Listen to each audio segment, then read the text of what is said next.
In the days when David's throne was secure and his enemies subdued, Jerusalem basked in a rare and golden peace. The sound of the harp returned to the palace courts, and the smell of sacrifice rose daily from the hill of Zion. Yet amid triumph and rest, the heart of the king remained restless. David was a man not easily satisfied by conquest, for memory ruled him as surely as the crown upon his head. And in one quiet morning of reflection, he spoke a question that reached across time and tragedy. "Is there yet any that is left of the house of Saul, that I may show him kindness for Jonathan's sake?" 2 Samuel 9:1. It was an extraordinary question for a monarch in the ancient world, for kings did not usually seek to preserve the seed of their rivals. They rooted them out. The fall of a dynasty meant the erasure of its bloodline, its servants, its very memory. Yet David was no ordinary king. He remembered the covenant he had sworn before God and before his dearest friend Jonathan, son of Saul, an oath sealed in days of danger and exile. "The Lord be between me and thee, and between my seed and thy seed forever." 1 Samuel 20:42. The court fell silent at his question, for though the reign of Saul had ended long ago, its remnants still cast long shadows. The house of Saul had been broken at Gilboa, its men cut down, its women scattered. What remained of that royal house now lived in obscurity, hidden in the folds of the land, surviving on mercy and memory. It was then that word came to the king about a certain man, an old servant of Saul's household, one who had survived the fall and managed the remnants of the estate. His name was Ziba. He was known to a few, though his name had faded from the lips of most. A messenger was sent, and Ziba was brought before the king. He entered the great hall of cedar, where the light of the morning streamed through latticed windows. The Ark of the Covenant rested in a nearby tent, its presence sanctifying the city. David sat upon his throne, the harp of Judah beside him, his eyes thoughtful but kind. Ziba bowed low, his beard touching the ground. "Art thou Ziba?" asked the king. "Thy servant is he," Ziba replied. He was a man of middle years, well-fed and sharp-eyed. His clothing was fine, too fine perhaps for one who called himself a servant. He had prospered in the vacuum left by Saul's fall, managing the lands, gathering wealth quietly while his master's house lay in ruins. David regarded him carefully. At him, "Is there not yet any of the house of Saul?" the king said, "that I may show the kindness of God unto him?" The words hung in the air like incense. Ziba hesitated. Perhaps he feared that revealing such a person might endanger him, or perhaps he feared the loss of what he himself had gained.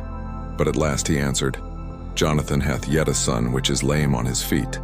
2 Samuel 9:3. The name of that son was Mephibosheth. He had been a child of 5 when his father and grandfather fell in battle.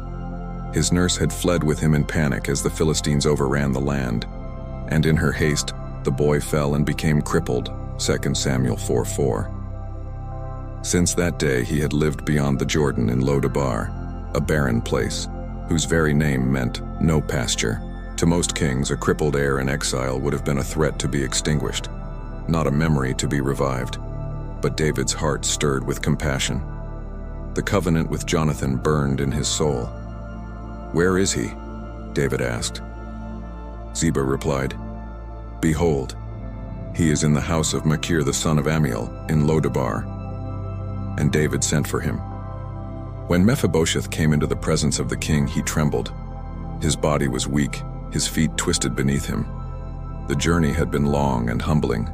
Before the throne of David, he bowed himself to the ground, uncertain whether this summons meant mercy or judgment. But David rose and spoke softly. "Mephibosheth." "Behold thy servant," came the reply. David smiled with remembrance. "Fear not," he said, "for I will surely show thee kindness for Jonathan thy father's sake, and will restore thee all the land of Saul thy father, and thou shalt eat bread at my table continually." 2 Samuel 9:7. It was grace beyond imagining. The forgotten son of a fallen house, summoned not to die but to dine with the king. Mephibosheth bowed again, overcome. "What is thy servant, that thou shouldest look upon such a dead dog as I am?"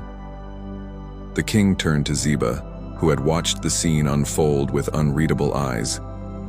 "I have given unto thy master as son all that pertained to Saul and to all his house," David said.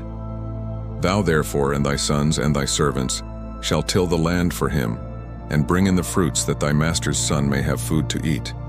But Mephibosheth shall eat bread always at my table." 2 Samuel 9:9-10.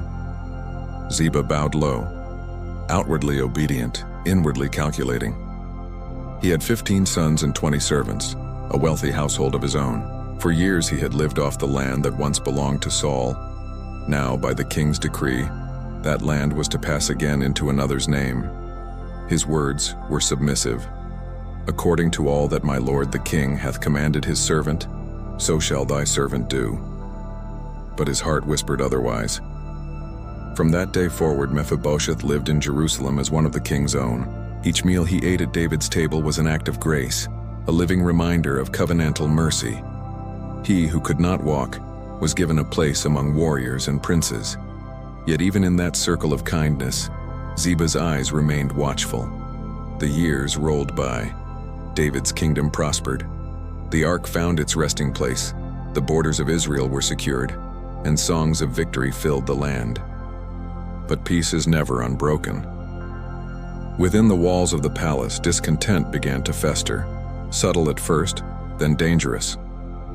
Absalom, David's handsome son, rose against his father, charming the people and turning their hearts away. The rebellion came swiftly, like a storm at harvest. David fled Jerusalem barefoot and weeping, accompanied by the loyal few who refused to abandon him. His heart was heavy, not only with fear, but with grief for his son. And in that hour of despair, the true hearts of men were revealed. As David ascended the Mount of Olives, dust upon his head, there came a figure riding down the path to meet him. Ziba, the servant of Mephibosheth. He came with 2 saddled donkeys loaded with provisions, bread, raisins, summer fruit, and wine. His timing was perfect.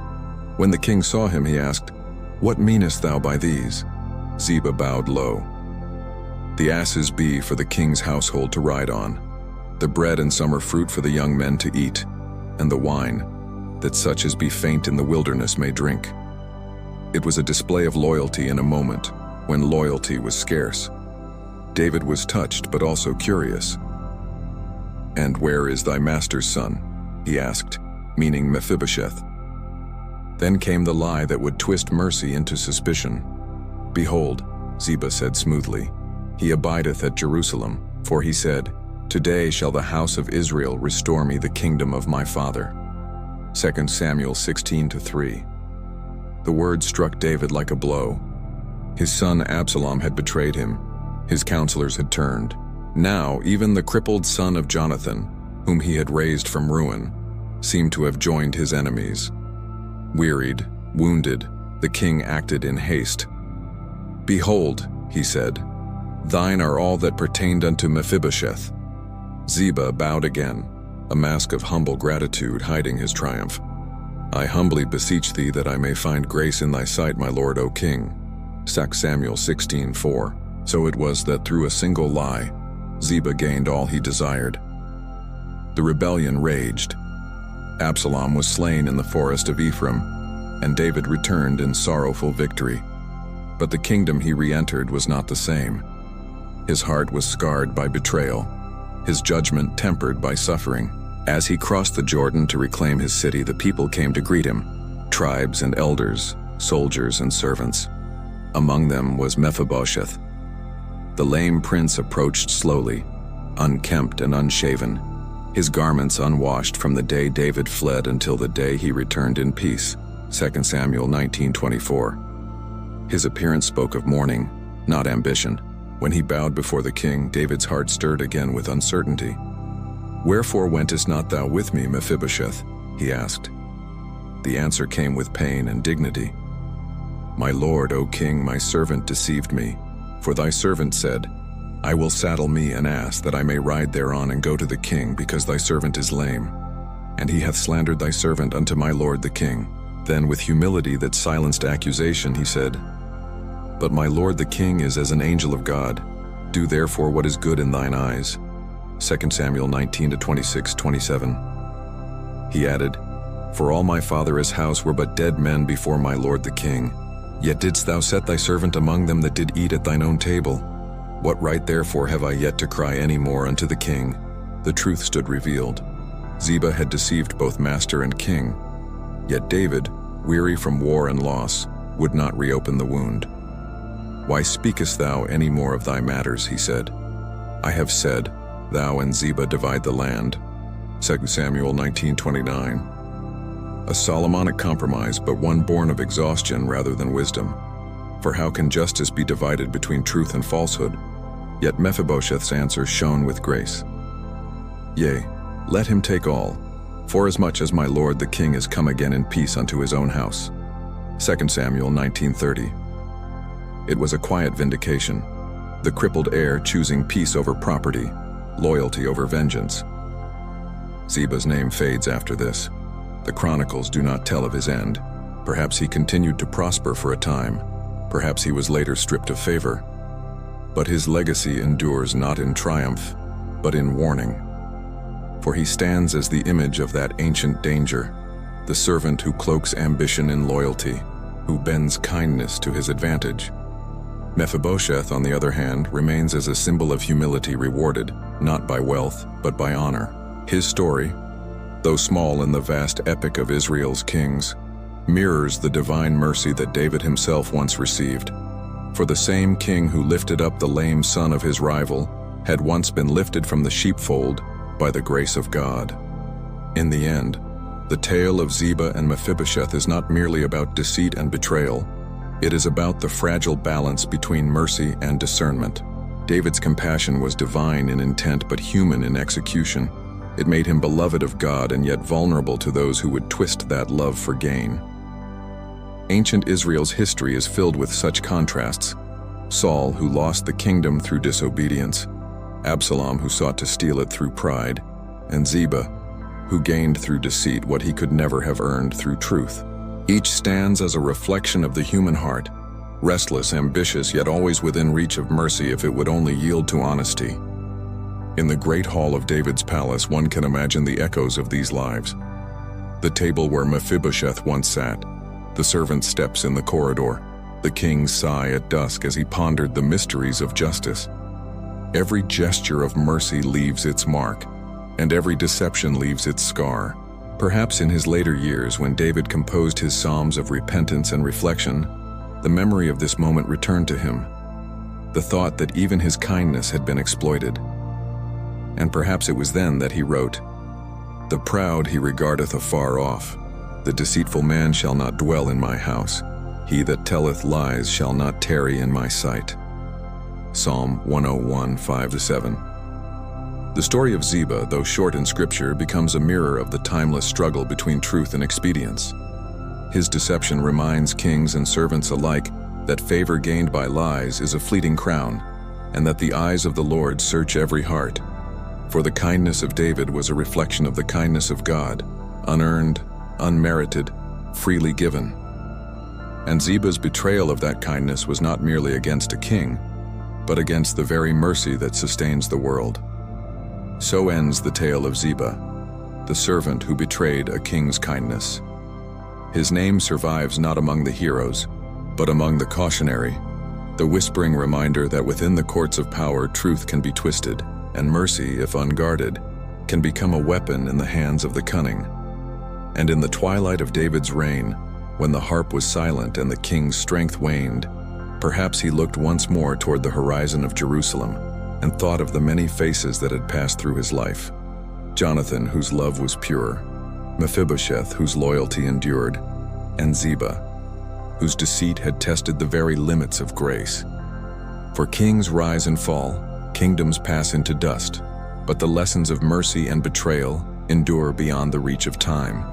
And among those lessons stands the truth that kindness, though it may be wounded, is never wasted.